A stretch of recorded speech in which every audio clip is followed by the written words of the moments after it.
네, 안녕하세요. 오늘 제가 여러분들과 함께 나누고 싶은 말씀을 드리고자 하는데요. 오늘 저는 이제 저희가 이제 사람들하고 지내고 또 살아가면서 어떤 마음가짐을 가져야 되는가에 대해서 말씀을 드리고자 합니다. 이게 동화인지 아니면 뭐 어떤 이야기인지는 잘 모르겠지만 아마 한 번쯤은 들어보셨을 텐데, 아들을 둘 둔 엄마가 있는데 그 아들 한 명이 우산장수고, 나머지 한 아들이 무슨 장수였죠? 예?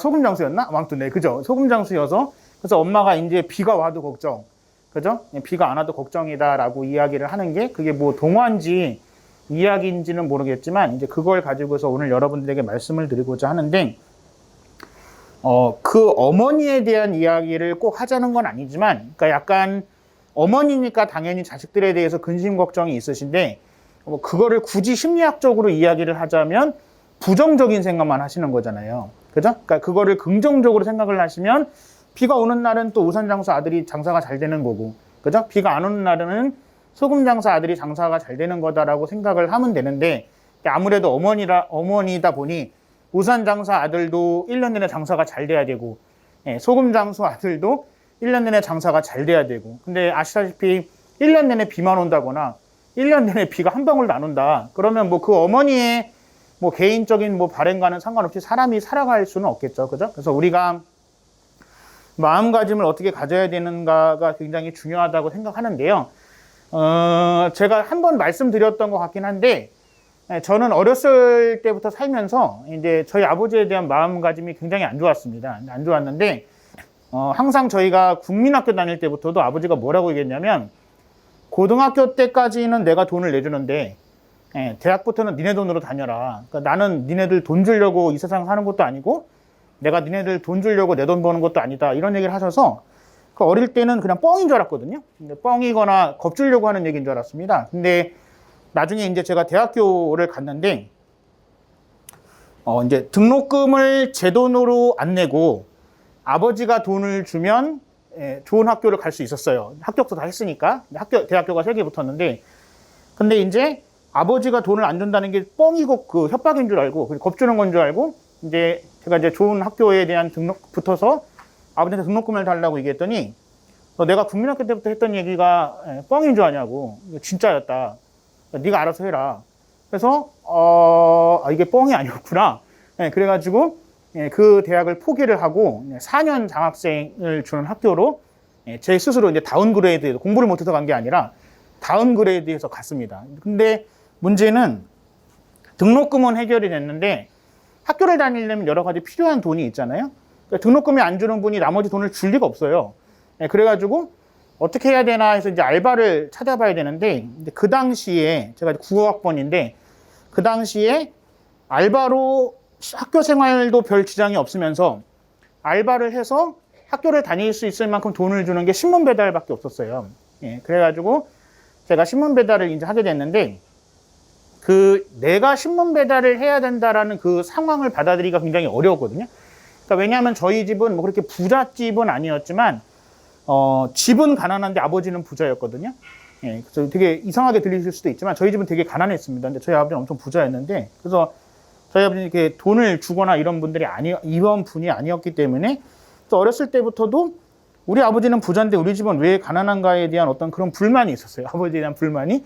근데 그런 불만들이 이제 시간이 지나면서 뭐 해소되긴 했지만, 어쨌든 내가 원하는 대학, 다른 집 부모님들은 자식이 좋은 대학 못 가서 불만인데, 우리 아버지는 내가 좋은 대학을 가도 내가 없는 돈을 만들어 달라는 것도 아닌데 돈을 안 줘도 내가 스스로 다운그레이드를 간다는 게 너무 화가 나고, 그 다음에 신문 배달을 해야 된다는 것도 너무 화가 났거든요. 근데 선택의 여지가 없었기 때문에 신문 배달을 한 건데, 그때의 주유소에서 알바하면 1시간에 막 1,900원, 1,800원 줄 때였어요. 그러니까 이게 주유소 알바로는 뭐 휴학을 하지 않는 이상 도저히 학교를 다닐 수가 없어가지고 제가 신문 배달을 하게 됐는데, 그래서 이제 8년 동안 20살 때부터 28살 때까지 군대 간 26개월 빼고, 제가 제 입대하기 이틀 전까지 신문 배달했고, 제대한 다음 날부터 신문 배달 다시 하긴 했거든요. 그래서 신문 배달을 했는데, IMF 전에는 35만 원을 받았었고, 신문 배달에서 IMF 이후에는 80만 원을 받았습니다. 그래서 어쨌든 500집을 배달을 했었는데, 제가 이제 금호동이 저희 고향이 금호동이 집도 금호동이고, 근데 지금이야 금호동이 이제 재건축이 많이 돼서 아파트도 더럽게 비쌉니다. 거기 한강 보이고 이래가지고 교통도 좋고 이래서 비싼데, 예전에 제가 신문 배달할 때는 금호동이 다 이제 재개발되기 전이라 산동네였어요. 근데 이제 제가 500집을 신문 배달을 하는데 이걸 오토바이를 타면 신문 배달을 빨리 할 수 있잖아요. 근데 이제 엄마가 또 이제 오토바이 타다가 사고 나면 엄마 못 산다 이래가지고 나는 걸어서 배달하면 내가 못 살 것 같은데 그래서 근데 어쨌든 엄마가 그렇다니 뭐 할 수는 없죠. 이제 제가 아버지 말은 잘 안 듣지만 엄마 말은 잘 듣거든요. 그래서 엄마가 그렇다니 걸어서 500집을 배달을 했습니다. 그래서 걸어서 500집을 새벽 2시에 나가서 4시 반까지 신문 배달을 합니다. 2시에 나가서 4시 반까지 신문 배달을 하고, 근데 이제 신문 배달을 하면서 어떤 생각이 드냐면, 그 날씨가 이렇게 맑으면 새벽 2시에도 이제 맑은 기운이 느껴지잖아요. 어둡긴 하지만. 그럼 땀이 엄청 많이 나요. 근데 날이 맑으면 나가면서 맑은 것도 불만인 겁니다. 아, 더운데 좀 흐리거나 이랬으면 좋겠다. 근데 또 비가 오면 아시다시피 신문 배달은 비가 오면 거의 최악입니다. 차라리 맑게 낫지. 또 비가 오면 아, 왜 오늘은 비가 오는가에 대한 불만이 있고, 항상 제가 신문 배달 나갈 때마다 안 나갈 수는 없으니까 나갈 때마다 너무 마음이 그런 거예요. 맑아도 불만, 비가 와도 불만, 눈 와도 불만, 아무튼 뭐 온 사방에 불만이 많아서 이렇게 하다가는 내가 좀 성정이 삐딱해질 것 같다. 그래서 원래 그 전에도 새벽 미사는 가끔 나가긴 했는데 뭐 하느님과의 약속이라고 하긴 좀 웃기긴 하지만 제 나름대로는 하느님과 약속한 거는 제가 신문 배달을 하면서 새벽 미사를 안 빠지겠다 해서 새벽 미사를 가게 됐어요. 근데 그래서 신문 배달을 하면서 맑으면 맑은 대로 불만, 비 오면 비 오는 대로 불만, 눈 오면 눈 오는 대로 불만. 근데 5층, 4층짜리 빌라를 걸어 올라갔다 오면 시간이 너무 많이 걸려요. 그래서 이제 뭐 가끔 신문 배달하는 거 보셨는지 모르겠지만 생활의 달인에 나오듯이 밑에서 던지거든요. 신문을 던질 때 신문이 이제 거의 대부분은 제가 이제 그거를 뭐 전문 직업은 아니지만 맨날 하니까 신문을 던지면 거의 대부분 제가 던지는 곳에 거의 다 떨어져요. 제가 이제 손이 삐꾼 아니니까. 근데 가끔씩 신문이 이제 벽에 잘못 맞거나 난간에 잘못 맞고 떨어지면은 이제 또 그때 이제 불만인 거죠. 왜냐하면 어쨌든 신문이 하나가 손실이 되면 그만큼 제가 또 배달하는 시간이 늘어지고, 또 혹시라도 신문이 모자라게 되면 다시 보급소에 갔다 와야 되거든요. 오토바이 타면 금방 갔다 오겠지만 걸어 다니니까. 근데 그런 여러 가지 불만들을 갖고 있다가 성당에 가면 제가 이제 바로 씻고는 갈 자신이 없어서 보좌 신부님한테 내가 이만저만해서 복장은 불량하고, 왜냐면 반바지 반팔밖에 입고 다닐 수가 없어요. 겨울에도 거의 뭐 그냥 잠바도 안 입고 그냥 긴팔 메고 땀이 너무 많이 나니까. 그래서 신부님한테 제가 집에 갔다 오면은 새벽 미사를 못 할 것 같아서 여러 가지로 불량하지만 새벽 미사를 신부님이 하게 해주시면 열심히 하겠다 해서 신부님 뭐 그럼 미사 하라고, 뭐 미사 나오려도 안 나오는 사람도 판인데 지금 미사를 나오겠다는데, 그래서 이제 미사를 하게 됐는데, 근데 그래서 4시 반에 이제 신문 배달이 끝나고 나서 이제 바로 성당이 제일 마지막에 끝나게 제가 이제 그 코스는 조정하면 되니까 4시 반에 성당에 가면 이제 수녀님 말고 또 아니면 할머니 말고는 아무도 없어요, 성당에. 근데 그 성당에 있는 예수님, 그 금호동 성당의 예수님 십자고상을 보면서 제가 그 신문 배달을 하면서 가졌던 여러 가지 그런 마음가짐들 있잖아요. 그런 것들에 대해서 예수님한테 죄송하다라는 그런 이야기를 하고, 그러면서 예수님께 이런 마음 말고 조금 더 긍정적인 마음을 가지는 사람이 되게 해주십사라고 기도를 드리고 했었거든요. 근데 뭐 늘상 잘 된 건 아니었지만 그렇게 성당에서 새벽 미사 하기 전에 송체조배라고 하긴 그렇지만 어쨌든 예수님과 기도하면서 제가 들었던 생각은 그 미사를 하기 전에는 불만밖에 없었어요. 아버지에 대한 불만, 가끔은 아버지에 대한 불만은 다수, 엄마에 대한 가끔 불만, 나를 왜 오토바이 못하게 하는가, 날씨에 대한 불만, 그리고 왜 오늘은 신문이 벽에 맞고 떨어졌는가에 대한 불만, 아무튼 이런 불만들만 있었는데, 어쨌든 기도하면서 들은 생각은 그 가운데에서도 야쿠르트 아줌마나 우유 배달 아저씨가 젊은 친구가 고생한다라고 저한테 공짜로, 꼭 공짜로 좋아했던 건 아닙니다. 그래서 공짜로 이제 그런 걸 주시는 것도 되게 감사한 일이었구나. 그전에는 그게 별로 중요하지 않았어요. 그냥 날이 더운 게 너무 짜증나서 그렇게 나한테 말 거는 것도 별로 안 좋아했었는데, 그것도 그분들도 외면하고 갈 수는 있겠지만 어쨌든 그렇게 야쿠르트 주고 우유 주는 게 되게 감사했었고,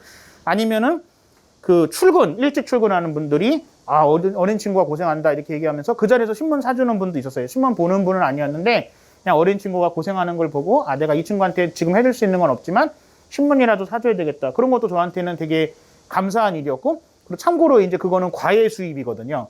예, 제가 보급소에서 받아온 그 신문을 뭐 제가 뭐 폐지에 배달도 하고 나면 폐지에 팔든지 제가 뭐 지하철 가판 데서 팔는 건 제 마음이었기 때문에, 그래서 어쨌든 그게 과외 수입이었기 때문에 그것도 되게 감사한, 큰 돈은 아니었지만 감사한 일이었고, 아니면은 저는 그 시간에 신문 배달을 하러 가는데 그 시간에 술 먹고 집에 들어가시는 분들이 있어요. 근데 그 시간에 술 먹고 집에 가시는 분들이 제정신인 사람은 별로 없거든요. 그런 분들이 저한테 뭐 행패 부리고 뭐 어쩌고저쩌고 이렇게 하는 분들도 있었지만 우리 집에 신문이 늦게 온다는 거예요. 그래서 저는 제가 배달하는 신문인 줄 알고, 아, 그래요? 그랬더니 다른 신문이에요. 그래서 저한테 얘기할 건 없잖아요. 제가 모든 신문 배달하는 것도 아닌데, 근데 그런 것도 막 짜증나고 그랬는데, 그런 분들도 있지만, 예, 가끔씩 그 시간에 술 먹고 들어가시면서, 아, 고생한다고 이러면서, 아마 그분이 제정신이었으면 그렇게 많은 돈을 주지는 않았겠지만, 예, 제정신이 아니니까, 예, 10,000원도 줄 때도 있고, 예, 30,000원 줄 때도 있고, 자기도 옛날에 뭐 그렇게 고생했었다 이런 얘기 하면서 그런 분들도 있고, 그래서 만약에 제가 새벽 미사 하기 전에 아니면 새벽 미사를 하면서 그런 시간을 가지지 않았다면 아마 온 사방에 불만이 가득해서 아마 무슨 짓을 할지 모르는 사람이 됐을 수도 있겠죠. 근데 저에게 뭐 그전에도 신앙생활을 했었고 지금도 신앙생활을 했었지만 어쩌면 신앙생활을 하면서 하느님과 가장 많은 대화, 아니면 하느님께 어떤 내 마음을 좋게 만들어, 하느님이 우리에게 여러 가지 은총을 주시잖아요. 근데 그 중에서도 나의 마음을 좋게 해주시는 하느님을 제가 만나본 계기는 그 8년, 2년 2개월 물론 빼긴 했지만 어쨌든 6년 정도의 그 신문 배달을 하는 시간에 만났던 사람들에 대한 감사함이었습니다. 그래서 제가 저번에도 오버스 라이브에서도 한번 그런 말씀을 드렸던 것 같은데, 저는 하느님께서 저에게 주신 달란트인지 예전에는 몰랐는데, 지금 제가 이제 여러 사람들을 만나면서 특별히 사회사무국에 있으면서 하느님께서 저에게 주신 달란트라고 느끼게 된 게 뭐냐면, 그 아까 아버지 때문에 제가 고등학교 때에도 이제 고등학교 이후로 돈을 안 준다고 했지만 제가 고등학교쯤 됐을 때 이분에게 돈을 받는 게 너무 구차하고 치사한 거예요. 그래서 고등학교도 공짜로 갈 수 있는 방법이 없을까 해서 제가 이제 포항에 있는 포철공고를 가게 됐는데, 그 포철공고에 가서 공돌이죠? 요즘 그렇게 많이 안 다니겠지만 어쨌든 공돌이 학교를 다니면서 제가 포스코에서 1년 동안 공장에서 근무를 했었거든요. 근데 그 포스코에서 1년 동안 공장 근무할 때도 온 사방에 불만이었는데, 이렇게 말하면 그렇지만 공부 못하는 애가 공장에서 일하는 거야. 그건 뭐 당연한 거지라고 생각했었는데 그때는. 근데 저는 공부를 못하는 것도 아닌데 나는 왜 공장에서 일을 하고 있지라는 그런 생각이 있었는데, 아무튼 그것도 나중에 시간이 지나서 사람들을 만날 때 그냥 여기 학사님들도 많이 계시지만 정상적인 가정에서 좋은 부모님 밑에서 뭐 이렇게 말하면 그렇지만 아무 근심 걱정 없이 사신 분들과, 저는 가정은 정상적이었는데 어머니도 좋은 분이었는데 이상한 아버지 때문에 제가 하지 않아도 될 그 고생들을 한 것이 과거에는 불만이었는데, 그게 사람들을 만났을 때에는 되게 큰 도움이 되잖아요. 아마 학사님들도 예를 들어서 공장에서 만난 분들 학사님 만나게 됐을 때 내가 간접적으로는 이해하죠. 아, 힘들겠구나. 하지만 내가 공장에서 일을 해보지 않으면 그게 얼마나 힘든지를 모르는 거잖아요. 그렇죠? 그래서 제가 그 포스코에서 1년 동안 현장직에서 생산공장에서 일을 했던 것들도 시간이 지나면서 그 아침에 새벽 미사 전에 예수님께 기도하면서 그게 그때는 마냥 불만이었는데 그게 나한테 되게 감사한 일이었구나라는 걸 느끼게 된 거고, 그리고 이제 요즘에도 제가 가끔씩 지금이야 이제 뭐 제 개인적으로는 여기 뭐 훌륭하신 나승구 신부님도 계시지만 저는 개인적으로 그때의 체험이 저에게는 너무 좋았었기 때문에, 혹시 여러분들 옛날에 보신 적 있었지만 왜 어떤 신부님이 안식년 중에 뭐 택시 운전을 했다. 택시 운전 받은 거를 모아서 뭐 가난한 분들에게 기부했다. 아니면 어떤 신부님이 고속도로 휴게소에서 청소부 일을 해가지고 청소부 일을 한 걸 모아서 뭐 가난한 분들에게 기부했다. 뭐 그런 기사를 아마 보신 적이 있을 거예요. 평화신문이나 가톨릭 신문에서. 저도 문득 들은 생각은 뭐 제가 그건 어쨌든 생계는 아니니까 나중에 저에게도 그런 시간이 있으면은 저를 위한 재충전의 시간으로 놓을 수도 있겠지만, 저는 저를 위한 재충전의 시간으로 공장에서 일을 한다든지 아니면 택시회사에서 일을 한다든지 그렇게 해볼까라는 생각도 그때의 체험 때문에 되게 다시금 그런 마음을 가지게 됐고요. 그리고 또 하나는 뭐냐면, 요즘에도 제가 가끔씩 제 삶에 대해서 그렇게 큰 불만은 없지만, 잘 먹고 잘 살고 있으니까 죄송하지만 잘 먹고 잘 살고 있으니까 큰 불만은 없는데, 가끔씩 그냥 불만이라기보다는 그냥 아무 생각이 없을 때가 있잖아요. 그러니까 스스로 무기력해진다고 생각할 때쯤 되면 제가 요즘에 하는 게 뭐가 있냐면, 첫 차나 지하철 첫 차나 버스 첫 차를 제가 가끔씩 타보거든요. 그냥 뚜렷한 목적지가 있는 건 아닙니다. 그냥 제가 갈 때까지 가고 제가 아침에 새벽 미사 여기 주교관에서 미사할 때까지만 다시 오면 되니까 그래서 그냥 아무 그런 무기력한 마음이 들 때 그냥 뚜렷한 목적지 없이 첫 차나 첫 지하철, 버스나 지하철을 타게 되는데 그 버스나 지하철을 첫 차를 타게 되면 내가 얼마나 편안하게 살고 있는가 그리고 내가 얼마나 배부른 생각을 하는가를 그냥 굳이 누가 알려주지 않아도 다시금 느낄 수가 있고 내가 이렇게 살면 안 되겠다라는 마음을 가지게 되거든요.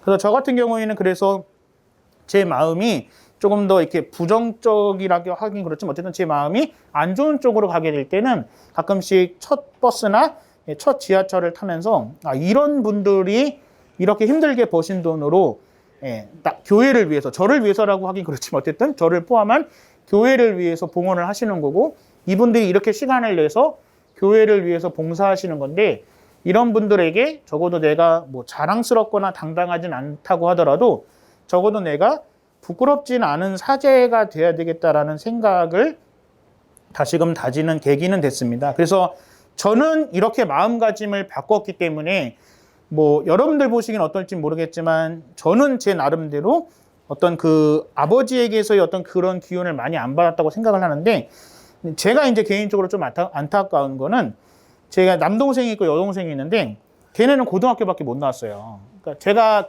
포스코에 가게 된 이유도 얘네들이 대학을 이제 어릴 때부터 동생들을 보면 걔네들 성향을 알잖아요. 근데 걔네는 저랑 성향이 좀 달라요.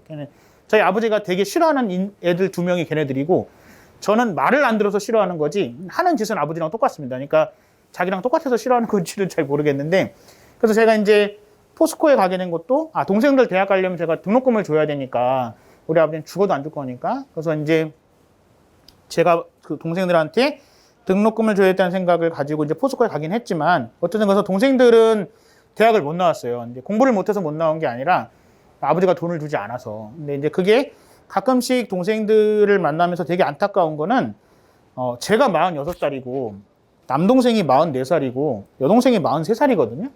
근데 어린 나이는 아니잖아요. 물론 요즘에 나이가 너무 많은 분들이 많아서 어릴 수도 있겠지만 근데 아직도 걔네들은 마음 한켠에 아버지에 대한 어떤 부정적인 마음이 있어요. 그러니까 저라고 해서 그런 마음이 없는 건 아닌데 근데 그렇다고 해서 답이 되거나 해결책이 나오는 건 아니거든요. 그러니까 내가 마음가짐을 고치지 않으면 아무리 좋은 환경에서도 불만이 있을 수밖에 없고 안 좋은 환경에서는 훨씬 더 안 좋은 마음이 드실 수밖에 없죠. 그래서 저번에도 제가 말씀드렸지만 영등포 요셉의원에서 제가 한 달 동안 체험했을 때 노숙인 분들 아니면 쪽방촌에 사시는 분들 중에서도 마음가짐을 달리 먹은 분들은 나중에 이제 시간이 지났을 때에는 뭐 그 생활이 그렇게 금방 정리되실 수 있는 건 아니지만 나중에 시간이 지났을 때에는 그 생활이 정리가 됐거나 아니면 아직도 그 생활을 하고 있는 분들을 위해서 봉사하는 분들도 나오더라고요. 그래서 요셉의원의 경비 같은 일을 보시던 분이 근수 아저씨라고 제가 신학생일 때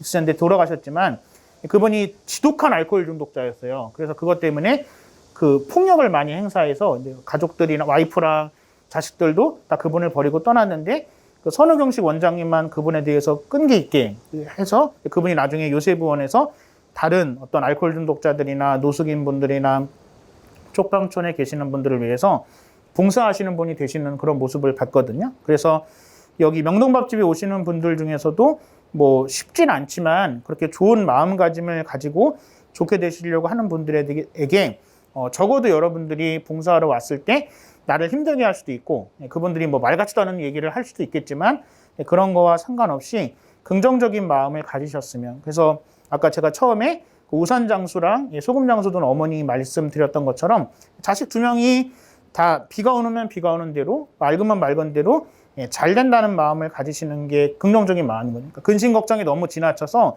하지 않아도 될 걱정이거나 하지 않아도 될 쓸데없는 근심을 내가 사서 할 이유는 없는 거잖아요. 그래서 제가 지금에 와서 생각해 보면은 저희 아버지랑 지내면서 그런 어떤 여러 가지로 부정적인 마음이 들려고 했을 때 어쨌든 저를 잡아주셨던 하느님을 위해서 내가 평생 봉사를 해야 되겠다. 그리고 우리 어머니를 위해서 아버지가 제가 잘해주든 뭐래든 혼자 잘 사시니까 저희 어머니를 위해서 제가 잘 해드려야 되겠다라는 마음을 가졌던 게 지금까지 제가 이제 긍정적인 마음을 갖고 살 수 있는 그러한 계기가 됐던 것 같습니다. 그래서 여러분들도 같은 삶을 아니면 같은 인물 아니면 같은 여러 가지 상황 속에서도 부정적인 마음보다 긍정적인 마음을 가지시는, 그래서 뭐 많이 들으셨고 흔히 하는 얘기지만 그 컵에 물이 반밖에 없을 때 물이 반밖에 없다. 내가 벌써 물을 이렇게 많이 먹었구나라고 부정적으로 생각해서 나의 부정적인 기운을 다른 사람들에게 주시는 분보다는 아직도 컵에 물이 반이나 남았다는 긍정적이고 희망적인 기운을 다른 사람들에게 주시는 분이 되셨으면 좋겠고, 뭐 당연한 얘기지만 그런 분들이 그렇지 않은 분들보다 하느님께 더 많이 사랑받을 거라고 생각을 합니다. 저도 생각해 보면 뭐 하느님께 뭐 벌 받았다거나 하느님이 잘 못해줬다거나 이런 차원의 문제는 아니지만, 제가 부정적인 생각을 했을 때는 하느님께 제가 그렇게 큰 건방진 얘기일 수도 있지만 큰 도움을 받지 못했다고 생각했지만, 제가 긍정적인 마음을 가졌을 때는 전혀 뜻하지 않게 하느님께서 저에게 많은 것을 주셨고, 그것이 오늘 지금 이 자리에 제가 서 있을 수 있는 원동력이 되었다고 생각을 합니다. 그래서 여러분들도 하나님께서 나에게 주셨던 좋은 것들에 대한 기억을 한번 해보시면, 그때는 아마 상황이나 뭐 주변에 누가 도와줘서가 아니라 아마 분명히 마음이 좋으셨을 때였어요. 그죠? 그래서 그 좋으셨던 때의 마음을 생각하시면서 하나님께 또 함께하는 분들께 감사하는 마음을 가지실 수 있는 그런 오늘 하루가 되셨으면 좋겠고, 또 그렇게 사셨으면 좋겠습니다. 감사합니다.